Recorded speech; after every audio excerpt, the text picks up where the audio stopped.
Bienvenue dans Raconte-moi Al-Qasas, une nouvelle série du podcast Coran de ton cœur qui t'accompagnera, j'espère, pendant les jours bénis de Ramadan.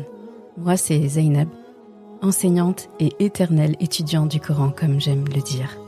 Prépare-toi à entrer en profonde conversation avec Surat Al-Qasas et accueillir, jour après jour, les sagesses qu'elle t'offre. Raconte-moi Al-Qasas, un grand récit parmi les récits de ton Coran et peut-être même un récit dans l'histoire de ta vie. Bismillahirrahmanirrahim. ولولا أن تصيبهم مصيبة بما قدمت أيديهم فيقولوا ربنا لولا أرسلت إلينا رسولا فنتبع آياتك ونكون من المؤمنين فلما جاءهم الحق من عندنا قالوا لولا أوتي مثل ما أوتي موسى أولم يكفروا بما أوتي موسى من قبل قالوا سحران تظاهرا وقالوا إنا بكل كافرون قل فأتوا بكتاب من عند الله هو أهدى منهما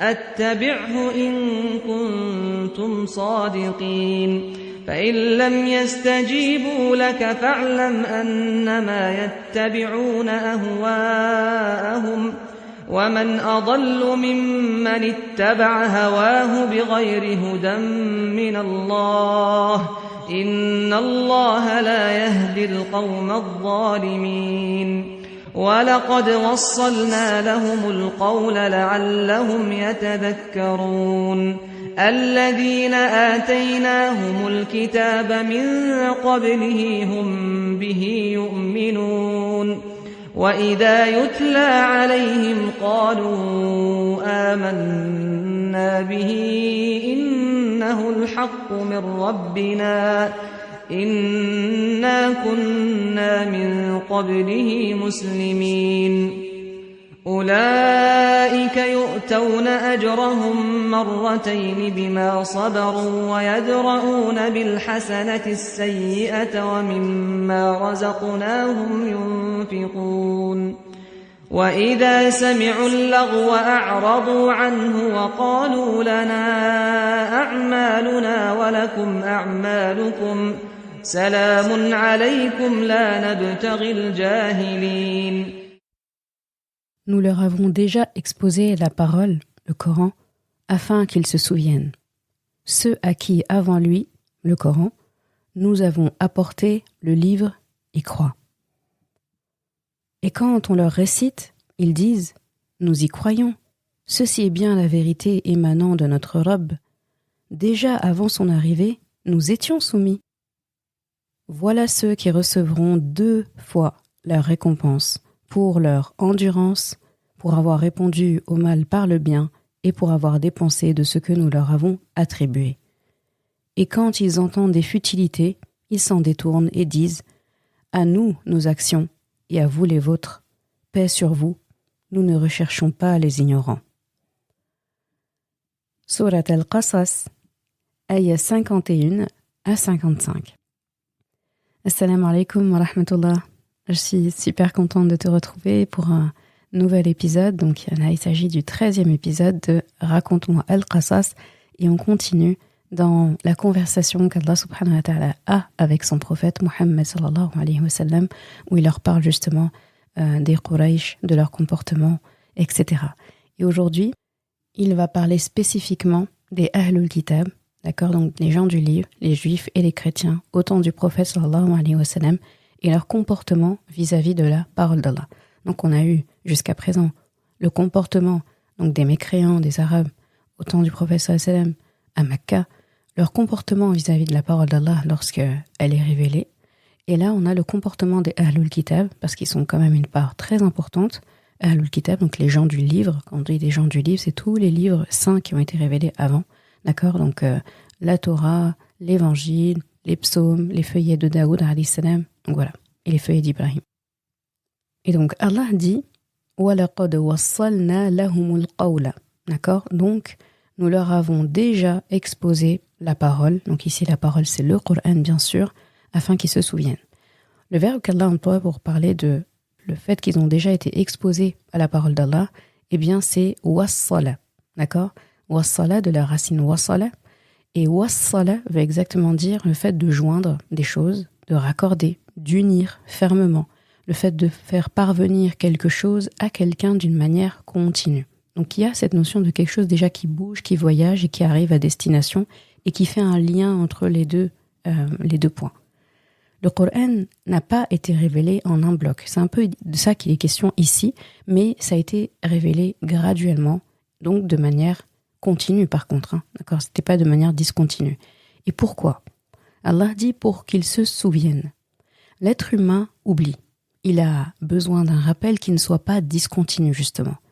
Et c'est dans ce sens que certains passages du Coran, d'ailleurs, se répètent. J'entends des fois des gens dire « mais le Coran est très répétitif ».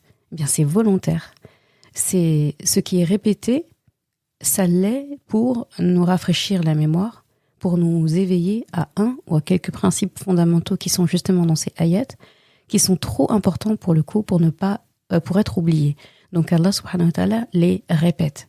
Donc quand on a des ayats comme ça qui se répètent, ou bien des passages de la vie d'un prophète qui se répètent, eh bien c'est censé attirer notre attention. Si ça se répète, c'est parce que il y a quelque chose de très important ici que je dois me souvenir. Donc je dois avoir une méditation particulière pour ces ayats-là. Et c'est par rahma que ça a été révélé graduellement, le Coran. Ça montre la nécessité de rester connecté à la parole d'Allah. Donc encore toujours la même chose qui revient, la connexion avec la parole d'Allah. Dans Surat Qasas, Allah nous le fait comprendre plusieurs fois quand même. Et pour nous aussi, qui recevons finalement le Coran après, on pourrait dire que nous, on l'a reçu d'un bloc. Nous qui venons des générations après, le Coran, il n'est pas venu petit à petit. Eh bien, regarde le miracle d'Allah. Même pour nous, les choses aussi sont graduelles. Parce qu'il faut prendre du temps pour lire, pour méditer, pour apprendre, pour revisiter les sourates du Coran. Je ne sais pas si tu connais beaucoup de personnes qui ont lu tout le Coran en une seule nuit ou en 1 heure. Est-ce que tu connais beaucoup de gens qui ont mémorisé le Coran en moins d'1 semaine ?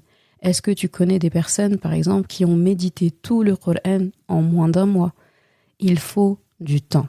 Donc même nous, on a l'effet graduel du Coran, on a aussi les côtés répétitifs du Coran, on a ce côté où le Coran suit notre rythme d'être humain qui oublie et qui a besoin d'être rappelé régulièrement. Et dans la ayah 52, Allah subhanahu wa ta'ala dit dans le sens « Ceux à qui avant lui, nous avons apporté le livre y croient ». Donc ici, il parle des gens du livre, bien sûr. Donc avant la révélation du Coran, donc les juifs et les chrétiens. Et les vrais croyants parmi eux, ce sont eux qui ont cru au Coran quand Mohammed sallallahu alayhi wa sallam leur en a parlé. Ceux qui croyaient vraiment en la Torah et à l'évangile. Ça, c'est très important comme information. En fait, Allah, il est en train de nous donner une règle claire. Ceux qui étaient réellement croyants dans leur foi, chrétiens et juifs, quand ils entendent le Coran, ils sont censés y croire immédiatement, quasiment. Quand ils apprennent à propos du Coran, ils y croient fermement et naturellement. Mais on apprend à côté de ça dans le Coran, dans Surat al-Baqarah précisément, que أَكْثَرُهُمْ لَا يُؤْمِنُونَ. La plupart d'entre eux ne croient pas. Il y en a parmi eux qui ont cru et il y en a d'autres pas. فَمِنْهُمْ مَنْ آمَنَ وَمِنْهُمْ مَنْ كَفَرَ. Et on apprend toujours dans Surat al-Baqarah qu'une partie de Ahlul Kitab n'a vraiment pas supporté que le dernier messager ne soit pas arrivé parmi eux, chez eux. D'accord ? Donc dans la ayah 90, Allah subhanahu wa ta'ala dit بِئْسَ مَا اشْتَرَوْا بِهِ أَنفُسَهُمْ أَنْ يَكْفُرُوا بِمَا أَنزَلَ اللَّهُ بَغْيًا أَنْ يُنَزِّلَ اللَّهُ مِنْ فَضْلِهِ عَلَى مَنْ يَشَاءُ مِنْ عِبَادِهِ فَبَاءُوا بِغَضَبٍ عَلَى غَضَبٍ. Donc ils ne croient pas en ce qu'Allah a fait descendre, révoltés à l'idée qu'Allah, de par sa grâce, fasse descendre la révélation sur ceux de ses serviteurs qu'il veut. Ils ont donc acquis colère sur colère. Donc Allah les décrit un peu leur rage là. Donc ils ont développé une animosité et une certaine jalousie quand même vis-à-vis de Rasulullah sallallahu alayhi wa sallam. Mais on apprend dans Surat Ali Imran que les gens du livre ne sont pas tous les mêmes. D'accord ? D'ailleurs, en aparté, si tu cherches la sourate dans le Coran qui te montre comment Allah a enseigné à son prophète, sallallahu alayhi wa sallam, comment s'adresser, comment composer avec les juifs et les chrétiens de son époque, eh bien tu vas arriver à bonne destination avec sourate Al-Imran. Parce qu'il y a énormément de passages, la sourate c'est quasiment que ça presque, où Allah subhanahu wa ta'ala s'adresse déjà aux gens du livre. Il y a Ahl al-Kitabi, il leur pose des questions. Pourquoi faites-vous ci? Pourquoi faites-vous ça? Ne pensez-vous pas que... Et qui s'adresse énormément aussi au prophète sallallahu alayhi wa sallam pour savoir comment finalement accueillir les objections, à la fois aussi les émotions, les questions de ces gens-là. Donc très très intéressant. Et donc dans Surat Al-Imran, ici au ayat 113 à 115, Allah subhanahu wa ta'ala parle du fait justement qu'il ne faut pas mettre dans le même sac tous les juifs et les chrétiens. Tous ne réagissent pas comme ceux qui ont aidé les Quraysh de Mecca contre Rasulullah en lui disant demandez-lui ceci, demandez-lui cela. S'il répond à cette question, alors c'est vraiment un prophète. S'il répond pas, voilà, chaque fois Rasulullah a répondu et ça ne les a pas empêchés en fait de continuer de mécroire. Et donc Allah subhanahu wa ta'ala dit dans Surat Al-Imran Laysu sawa'a min ahli al-kitabi ummatun qa'imatun yatluna ayati Allahi ana al-layli wa hum yasjudun. Mais ils ne sont pas tous pareils. Il est, parmi les gens du livre, une communauté droite qui, aux heures de la nuit, récite, donc, et le suivent comme il doit être suivi, les ayats d'Allah et se prosterne. يؤمنون بالله واليوم الآخر ويأمرون بالمعروف وينهون عن المنكر ويسارعون في الخيرات وأولئك من الصالحين. Ils croient en Allah et au jour dernier ordonnent le convenable, délaissent et interdisent le blâmable et concourent aux bonnes œuvres. Ceux-là sont parmi les gens de bien. وَمَا يَفْعَلُوا مِنْ خَيْرٍ فَلَنْ يُكْفَرُوهُ وَاللَّهُ عَلِيمٌ بِالْمُتَّقِينَ. Et quelque bien qu'il fasse, il ne le sera pas dénié, car Allah connaît bien les pieux. Donc encore un rappel ici de ne pas faire de préjugés et de stéréotyper les gens juste par leur appartenance culturelle, ou religieuse d'ailleurs, mais prendre la personne pour ce qu'elle est à l'instant T devant nous. Un être humain, tout simplement, qui est faillible avec des qualités, avec des défauts. Ici, on voit qu'ils ont compris, donc c'était des chrétiens en l'occurrence, auxquels Allah subhanahu wa ta'ala fait référence précisément, ils ont compris que dès lors que ce livre, le Coran, est révélé par la même source, donc Allah, eh bien ils suivent, ils y croient fermement, comme ils ont cru fermement à leur livre avant. Ceux-là n'ont aucun mal à suivre le Coran parce qu'ils étaient déjà des vrais croyants de leur livre et de leur prophète avant. D'après Ibn Abbas, cette ayah, comme je te disais, fait spécifiquement référence à des chrétiens, précisément à des Abyssiniens, donc du royaume de An-Najashi, le Négus, donc ce roi juste en Abyssinie, donc l'actuelle Éthiopie, qui a accueilli les musulmans partis se réfugier chez lui à cause des mauvais traitements qu'ils ont subis à la Mecque. Il les avait bien traités, donc si tu connais ce passage-là, il avait entendu des ayats du Coran, Surat Maryam, il a été très très très touché et il avait refusé de livrer les musulmans aux Quraysh, donc notamment à Amr ibn al-As qui était venu et qui était envoyé justement par les dignitaires de Mecca parce qu'il était ami du Négus, pour justement demander à ce que les musulmans leur soient rendus. Et le Négus avait refusé, il avait dit contre une montagne d'or, il ne livrerait pas ces gens, pas en tout cas après avoir entendu la vérité. Et donc ce roi a cru en Mohammed sallallahu alayhi wa sallam, il s'est converti à l'islam et quand le Coran a été récité, il a été touché immédiatement. Eh bien, il y a une délégation de 40 hommes de chez lui qui sont venus rencontrer le prophète sallallahu alayhi wa sallam. Et voici ce qu'Allah dit d'eux à la prochaine ayah. Et quand on leur récite, ils disent « Nous y croyons. Ceci est bien la vérité émanant de notre Rabb. Déjà, avant son arrivée, nous étions soumis. » C'est trop beau en fait. Ils disent « Inna kunna min qablihi muslimin » Donc là, on voit bien, on a encore la preuve que les chrétiens juifs, autant en tout cas de leur prophète chacun, ils étaient les musulmans de leur époque. D'accord ? muslimin, dans le sens soumis à Allah, pas dans le sens musulman, juif, chrétien qu'on entend aujourd'hui, mais vraiment dans le sens la soumission à Allah subhanahu wa ta'ala. C'est vraiment une magnifique ayah celle-là, je l'aime beaucoup. En fait, ils ont pris le temps d'écouter attentivement le Coran. Pas seulement se dire « Oh, c'est une parole mélodieuse, la mélodie est belle », ou écouter en pensant encore à autre chose, ne pas être complètement concentré quand on écoute et du coup on passe à côté de certains sens du Coran. Ils ont été immédiatement touchés. En fait, ils ont instantanément cru en écoutant le Coran. Ils ont en plus trouvé que les ayats du Coran leur étaient familiers. Il y avait quelque chose de reconnaissable dans les ayats d'Allah subhanahu wa ta'ala, dans le Coran. Il y a quelque chose qui leur semblait vraiment... on a l'impression de connaître quelque chose là-dedans. Ils ont compris que c'était la parole d'Allah, tout simplement, parce que c'est la même source. Ça se voit que c'est le même qui a révélé la Torah, qui a révélé l'Évangile, c'est le même qui a révélé le Coran. C'est impossible que ce soit quelqu'un d'autre. Donc c'est juste que cette parole-là, le Coran, eh bien, elle est encore meilleure. Donc ils disent, nous y croyons. C'était bien, donc ceci est bien, la vérité émanant de notre Rabb. Donc ils ont reconnu tout de suite, et regarde leur façon de parler d'Allah, notre Rabb.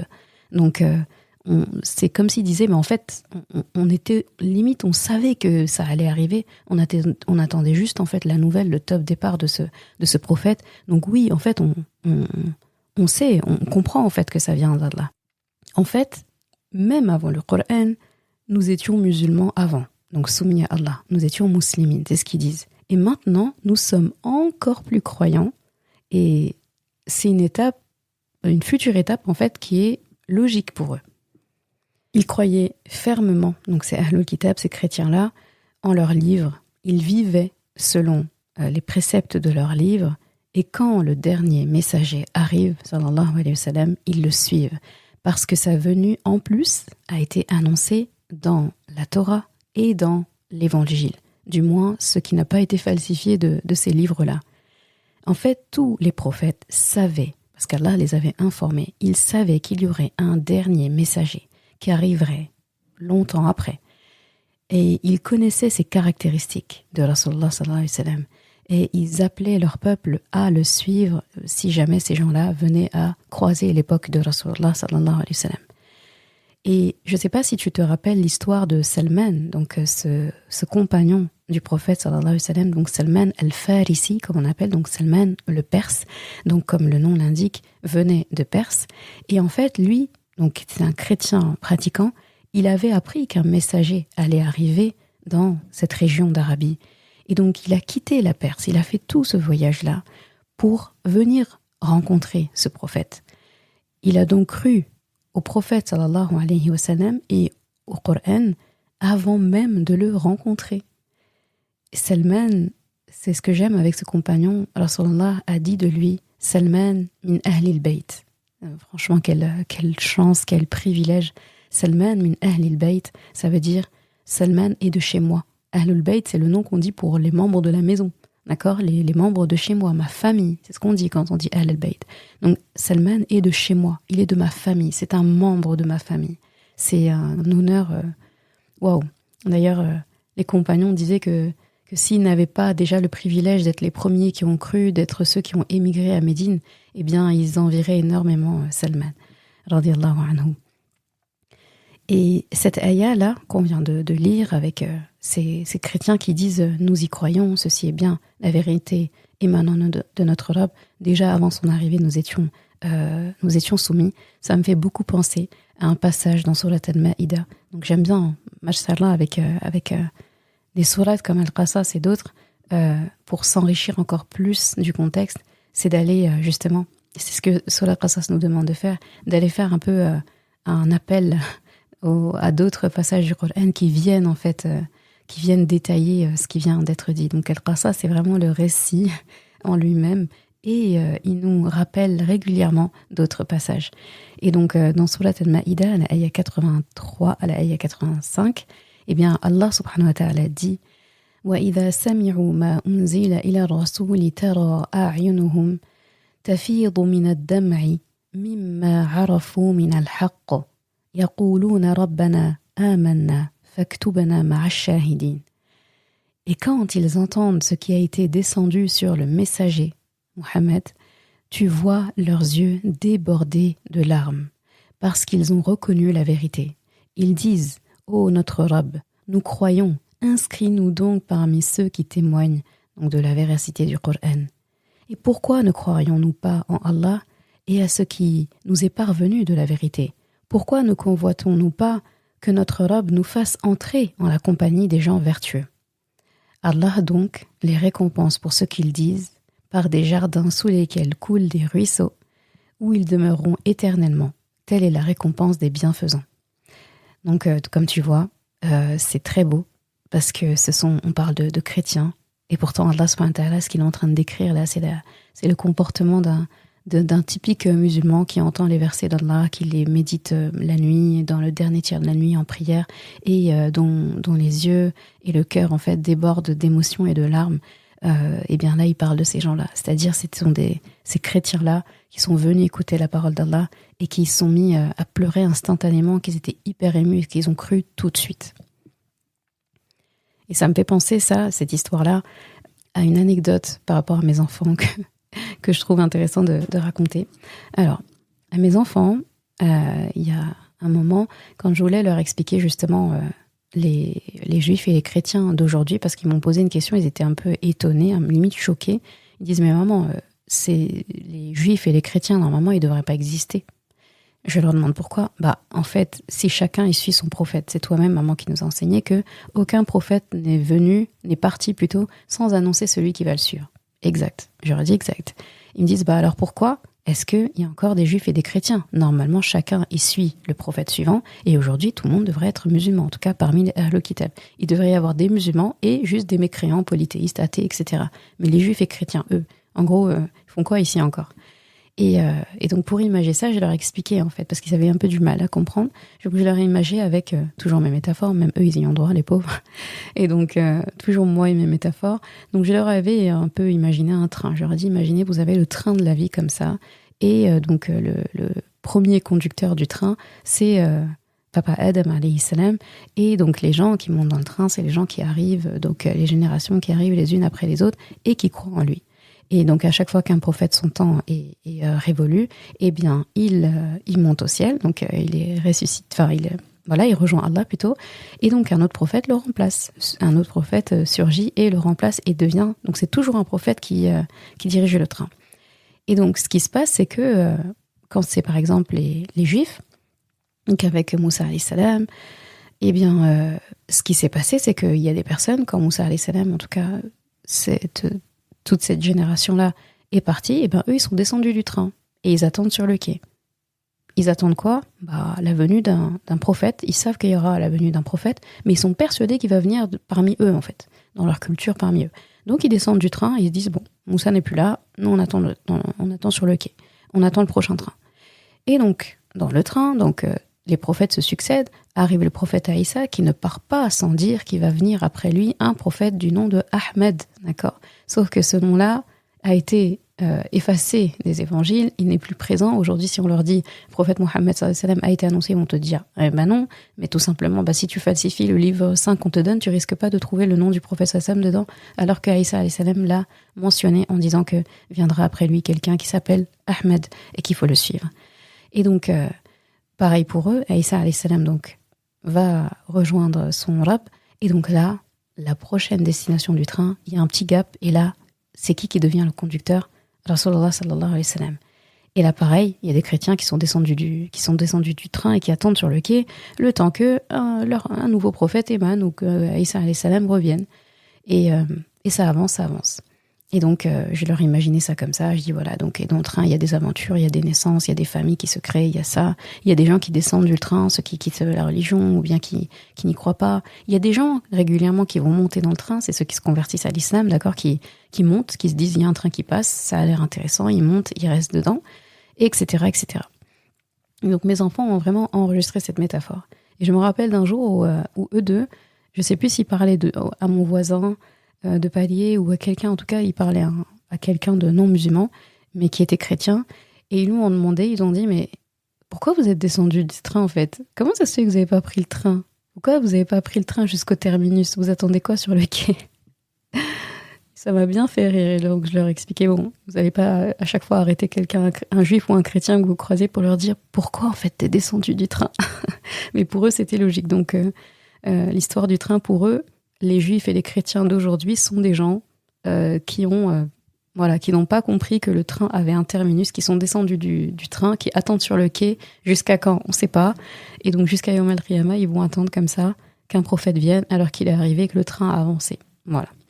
Ça, c'était la petite anecdote, l'aparté pour imager ça. Donc, à l'ayah suivante, 54. Donc, Allah subhanahu wa ta'ala dit, voilà ceux qui recevront 2 fois leur récompense pour leur endurance et pour avoir répondu au mal par le bien et pour avoir dépensé de ce que nous leur avons attribué. Donc, on va leur donner 2 récompenses, 2 fois, aux juifs et aux chrétiens. Ceux-là, ceux qui ont cru, bien sûr, ceux qui sont véritables croyants. Une récompense, donc une fois, parce qu'ils ont cru en leur prophète, quand Allah les a envoyés, et ils ont cru en son livre, et une autre fois, cette fois-ci la 2e fois, pour leur 2e profession de foi, quand ils ont cru en Mohammed sallallahu alayhi wa sallam et en le Coran. Allah parle de sabr ici, donc la patience constante et active, d'accord, proactive, car il en faut en fait du sabr pour s'imprégner de la parole d'Allah, pour le lire, pour le comprendre, pour l'appliquer, pour l'apprendre. Et il faut être aussi patient une 2e fois pour faire la même chose avec le Coran après. Et il y a un hadith d'après Abu Moussa radiallahu anhu, où le prophète sallallahu alayhi wa sallam a dit, donc je cite le début du hadith, il a dit, il y a 3 catégories de personnes qui ont une double récompense. Et parmi eux, donc le premier qui cite, c'est quelqu'un, des gens du livre, qui, ayant cru en son prophète et survécu jusqu'à l'avènement de Mohammed sallallahu alayhi wa sallam, a cru sincèrement en lui et l'a suivi. Donc c'est vraiment très très fort. Donc il faut vraiment respecter les gens qui sont chrétiens et juifs et qui se convertissent à l'islam, parce qu'ils ont un double mérite. Peut-être que les musulmans nés musulmans n'ont peut-être même pas. Le sabr dans le fait de changer leurs habitudes, Allah vraiment les valorise beaucoup dans cette ayah. Parce qu'il en faut du sabr pour changer des habitudes, parce qu'il y a des nouvelles règles, il y a des nouveaux codes, etc. L'alimentation, ça change, ce qui est halal, haram, avant c'est plus pareil. La prière qui va être prescrite, le hijab qui va être prescrit des années après à Médine, ce n'est pas facile de changer toutes ces habitudes. Allah nous laisse savoir dans cette ayah qu'il sait parfaitement que ce n'est pas facile, d'où la double récompense. Leur sabr aussi pour avoir répondu au mal par le bien, comme Allah mentionne dans cette ayah.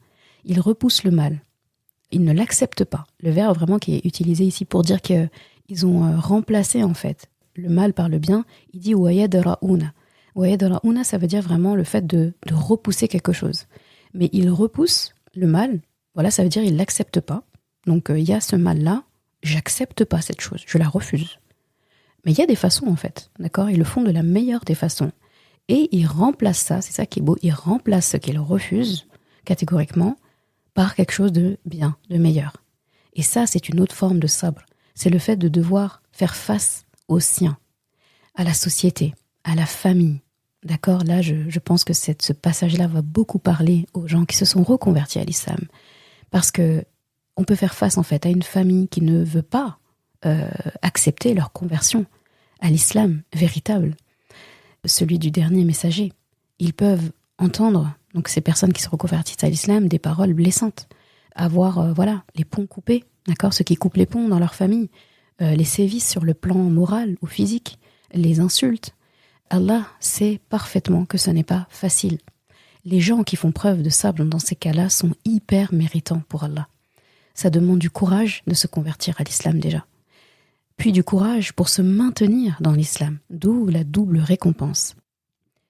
Et c'est le cas ici de An-Najashi, de Négus, donc le roi d'Éthiopie, d'Abyssinie, qui a eu le courage de croire en Rasulullah sallallahu alayhi wa sallam et de le faire savoir, de le dire, et de changer ses habitudes et de suivre l'islam tout simplement. Le message avait été aussi, donc le message de l'islam avait été aussi envoyé à l'empereur de Byzance, de l'Empire byzantin à l'époque, donc l'empereur romain Héraclius, qui était connu pour sa grande foi chrétienne. Donc Rasulullah avait fait envoyer des lettres à plusieurs personnes, d'accord, donc en Perse, en Syrie, en Abyssinie, et après avoir reçu la lettre du prophète sallallahu alayhi wa sallam, donc Héraclius, on a dans Sahih Bukhari des narrations correspondantes à cette étape-là. Eh bien, il voulait croire fermement, en fait. Il a reconnu que c'était vraiment la parole d'Allah. Il avait même interrogé les Arabes qui étaient donc de voyage pour le commerce, notamment Abu Sofyan. Il l'avait fait appeler parce que la lettre l'avait intrigué. Et en fait, il lui avait posé des questions sur le prophète sallallahu alayhi wa sallam et il avait répondu. Donc, n'hésite pas à lire des narrations à ce sujet-là. Et donc après, à chaque fois, il disait de quelle ligne il était. Est-ce que c'est plutôt des pauvres ou des riches qui le suivent? Est-ce qu'il demande un salaire pour ça? Est-ce que... Et en fait, il avait même dit à la fin, il avait dit, si tout ce que tu dis là, c'est vrai, eh bien, un jour viendra, très prochainement, il va être debout là où je suis debout, là, moi. Donc, en gros, il va gagner, tout simplement. Et donc, il voulait vraiment croire. Mais il n'a pas réussi à résister et à tenir tête aux prêtres et à ses conseillers. Et du coup, il n'a pas eu le courage de les avoir à dos. Il avait craint, en fait, finalement, la perte de son pouvoir, de ses partisans, etc. Donc, il n'a pas fait preuve de sabre dans la pratique de l'islam.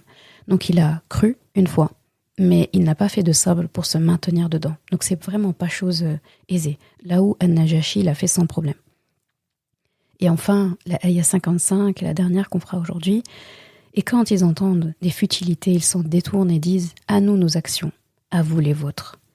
Paix sur vous, nous ne recherchons pas les ignorants. » Donc, salamun alaykum la nabtaril jahilin. C'est une de mes ayats préférées quand on parle de gens ignorants, mais tu vas voir que l'ignorant, c'est pas seulement le fait de ne pas savoir. Et quand on parle d'ignorant, on parle pas forcément des gens qui ne croient pas en l'islam. L'ignorance a plusieurs formes.